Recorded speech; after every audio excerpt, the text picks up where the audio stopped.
Good morning, children. We are back with The Lost Spring by Anees Jung. Here, this is line by line explanation of the first part of the text. Quickly, I'll read about the author, Anees Jung, born on 1964 in Rourkela, and she spent her childhood and adolescence in Hyderabad. She received her education in Hyderabad and in the United States of America. Her parents were both writers. Anees Jung began her career as a writer in India. She has been an editor and columnist for major newspapers in India and abroad, and has authored several books. The following is an excerpt from her book titled Lost Spring: Stories of Stolen Childhood. Here she analyzes the grinding poverty and traditions which condemned these children to a life of exploitation. Now, this is the text. I'll read out and explain. Sometimes I find a rupee in the garbage. Now, these are the words of Sahib.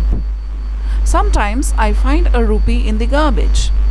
Why do you do this? I ask Sahib, whom I encounter means meet, every morning scrounging for gold in the garbage dumps of my neighborhood.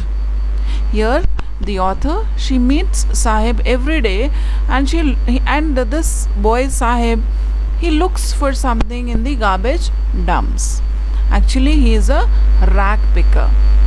Sahib left his home long ago. Sahib actually belongs to Bangladesh. So they left their place or home or country long back. Set amidst the green field of Dhaka, his home is not even a distant memory. That means he doesn't remember, because long back they had left their country, their place, their home. There were many storms that swept away their fields and homes, his mother tells him.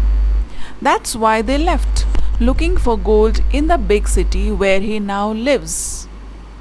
Now, why did they leave Dhaka? Why did they leave Bangladesh? Because of many storms, and because of these storms, their fields and homes were all swept away, and that's why they have come to this big city. This big city refers to Delhi, where they now live.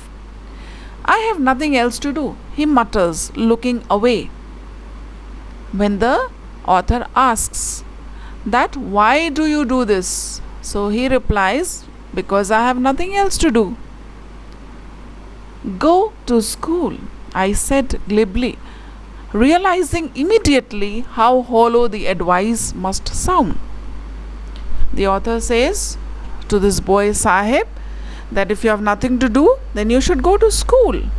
But then quickly she realizes that this is not possible, because they are so very poor. Because of the poverty, they cannot go to schools. They have to earn for their family. Okay?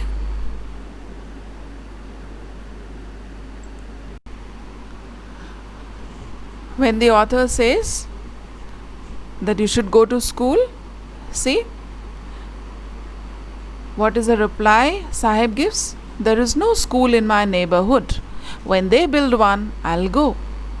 Okay, now he says there's no school, and if someone builds a school over there in my neighborhood, I'll start going to the school. If I start a school, will you come? I ask, half joking. The author, in a light mood, she just says, if I start a school, will you come there to study? Yes, he says, smiling broadly. A few days later, I see him running up to me. Is your school ready? And after a few days, this boy Sahib runs up to the author and says, is your school ready so that I can come to the school?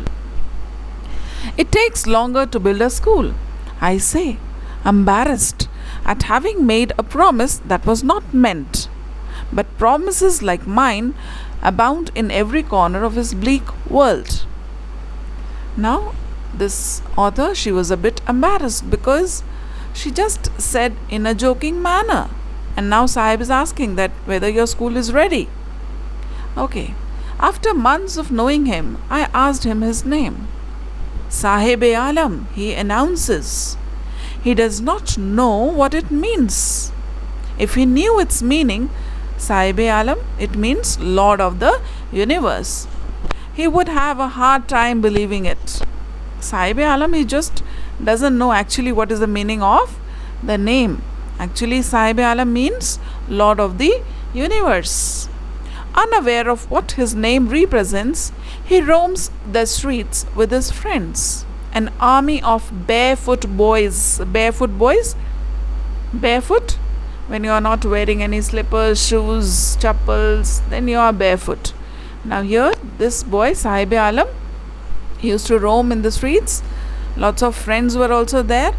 All same like him. They all were rag pickers. They all were barefoot boys who appear like the morning birds and disappear at noon. In the morning they used to come and they used to search in the garbage if they can get something they require. They can get something for selling, or they can get, sometimes they used to get surprises like coins or rupee. So morning they used to come and they used to disappear at noon. Over the months, I came to recognize each of them. Here the author says that over the months, now she recognizes each of them. Why aren't you wearing chappals? I asked one. So one of the boys, this author asked that why aren't you wearing chappals, because all of them were barefooted. My mother did not bring them down from the shelf. He answers simply. Now these are the excuses which they are giving. Even if she did, he will throw them off, adds another, who is wearing shoes that do not match. Do not match means in one foot he has a different shoe, in the other he has a different shoe. Maybe he got it from the garbage. Someone might have thrown that and now he is wearing it. When I comment on it, when author commented on his shoes which were not matching, he shuffles his feet and says nothing. I want shoes, says a third boy, who has never owned a pair all his life. And there was a third boy who always wanted to have a shoe, but then all his life he never had a pair of shoe. Traveling across the country, I have seen children walking barefoot in cities on village roads. It is not lack of money, but a tradition to stay barefoot is one explanation. Again, one more explanation is, it's not that we don't have money, but it's a tradition because of which we are staying barefoot. I wonder if this is only an excuse to explain away a perpetual state of poverty. I remember a story a man from Udupi once told me. As a young boy, he would go to school past an old temple where his father was a priest. So this is again a story from Udupi. There a young boy was there and his father was a priest. This is of olden times. He would stop briefly at the temple and pray for a pair of shoes. Because he also did not have shoes, he used to stop at the temple and just pray that he could get a pair of shoes. 30 years later, I visited his town and the temple, which was now drowned in an air of desolation. In the backyard, where lived the new priest, there were red and white plastic chairs. Now, after 30 years, now a new priest had come, and in the backyard, there were red and white plastic chairs. A young boy dressed in grey uniform, means wearing a school uniform, wearing socks and shoes, arrived panting. Panting means maybe he came running. Panting means quick breathing, and then threw his school bag on a folding bed. Looking at the boy, I remembered the prayer another boy had made to the goddess when he had finally got a pair of shoes. Let me never lose them. The goddess had granted his prayer. Young boys, like the son of the priest, now wore shoes. but many other like the rag pickers in my neighborhood remain shoeless. Here the author is saying about these children who were priest children. Previously, long back, they were also not allowed to wear shoes. They did not wear shoes, but now time has changed and they are wearing shoes, and their prayer has been granted. Now here the author says that like the priest's son's prayer was granted, these rag pickers still they are shoeless, so they should also get shoes. They should not remain barefooted, because still in the society, like rag pickers, they are so poor that they cannot afford to buy shoes. If you see them wearing that, they are all old ones which were discarded by some rich boy. My acquaintance with the barefoot rag pickers leads me to Simapuri. Simapuri is a place where all these rag pickers live. They have come from Dhaka, Bangladesh, and they have settled at Simapuri, a place on the periphery. Periphery means border of Delhi, yet miles away from it, metaphorically. Those who live here are squatters who came from Bangladesh back in 1971. So all those people who live in Simapuri, actually they do not belong to Delhi. They are all migrants from Bangladesh. They came here in 1971. Sahib's family is among them. Simapuri was then a wilderness. It still is, but it is no longer empty.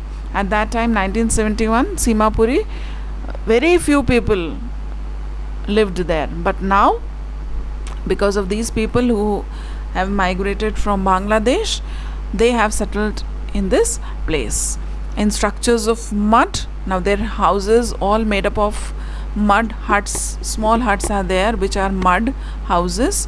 Their roofs are all made up of tin and tarpaulin. The place where they live is all devoid of sewage, drainage or running water. And here at this place live more than 10,000 rag pickers. They have lived here for more than 30 years without any identity, without permits, but with ration cards that get their names on voter lists and enable them to buy grain. Food is more important for survival than an identity. For these kind of people who are so very poor, for them food is more important. They don't want any ID cards. They don't want any permits. Only thing is they want is food. And they have a ration card by which they get grains at a very less price. And because of the ration cards, their names are on the voters list also. If at the end of the day we can feed our families and go to bed without an aching stomach means when the stomach is filled, when you have eaten something, we would rather live here than in the fields that gave us no grain. Say a group of women in tattered saris. Tattered means all torn saris. When I asked them why they left their beautiful land of green fields and rivers. Now the author here, she meets a group of women and the saris which they are wearing is all torn because they are very poor. They cannot afford to buy new clothes. When author asks them that why do they live here, why they have left their beautiful lands which were of green fields and rivers and a beautiful place.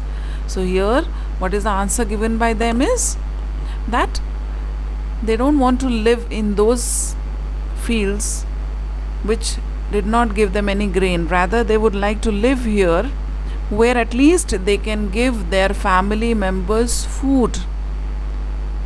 Okay. Wherever they find food, they pitch their tents that become transit homes. They don't have permanent homes. They shift from one place to another. Wherever they find food, They just pinch their tents and they live there. Children grow up in them, becoming partners in survival. Partners in survival means not only the elders, but children also work to earn so that they can give their share in the family. And survival in Simapuri means rag picking. And Simapuri means, if you are living in Simapuri, their survival means rag picking. You have to do that work. Through the years, it has acquired the proportion of a fine art. Garbage to them is gold. Okay, why? Because it gives them food. It is their daily bread. It is because of that garbage they have a roof over their heads. Even if it is not a permanent house, even if it is a tin roof, even if it is leaking, but still they have a roof over their heads. But for a child, it is even more. I sometimes find a rupee, even a 10 rupee note, Sahib says, his eyes lighting up. Sahib is very happy. He does not regret being a rag picker. And he is so happy, his eyes is lighting and shining, and he says sometimes in the garbage he finds a rupee, and sometimes even more he gets a 10 rupee note. When you can find a silver coin in the heap of garbage, you don't stop scrounging, for there is hope of finding more. So children, when they get a rupee, they go on searching for more. Why? Because there is a hope that they would find even more money there. It seems that for children, garbage has a meaning different from what it means to their parents. For the children, it is wrapped in wonder. For children, it is wrapped in wonder. They have surprises. Sometimes they get rupees, sometimes a 10 rupee note, sometimes maybe they get a toy, sometimes shoes. So for children, this rag picking, it is wrapped in wonder. But for elders, for their parents, it's a means of survival. One winter morning, I see Sahib standing by the fenced gate of the neighborhood club, watching two young men dressed in white playing tennis. So one winter morning, the author sees Sahib and he is standing and watching two men playing tennis. And then he says, I like the game. Okay? I go inside when no one is around, he admits. The gatekeeper lets me use the swing. And he tells the author, because now he knows the author. Okay? He is acquainted to her. So here he shares the secret that he likes the game, and when nobody is there, then he goes inside and uses the swing.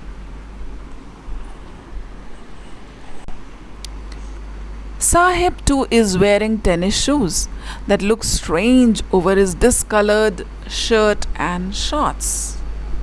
Someone gave them to me, he says in a manner of an explanation. Now when author meets again Sahib, and this time he is wearing tennis shoes, which looks very strange because he is wearing a discolored old shirt and shorts. And then he explains it, that it is not his, he has not bought it, someone gave them to me. The fact was that they are discarded shoes of some rich boy who perhaps refused to wear them because of a hole in one of them.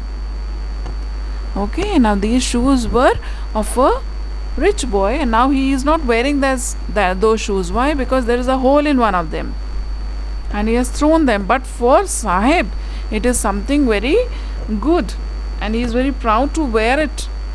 That hole doesn't matter for him. For one who has walked barefoot, even shoes with a hole is a dream come true. So it's like a dream come true, even though that shoes has a hole. But that doesn't matter. But the game he is watching so intently is out of his reach. Okay. It is just an unfulfilled dream of his that he will also play tennis one day.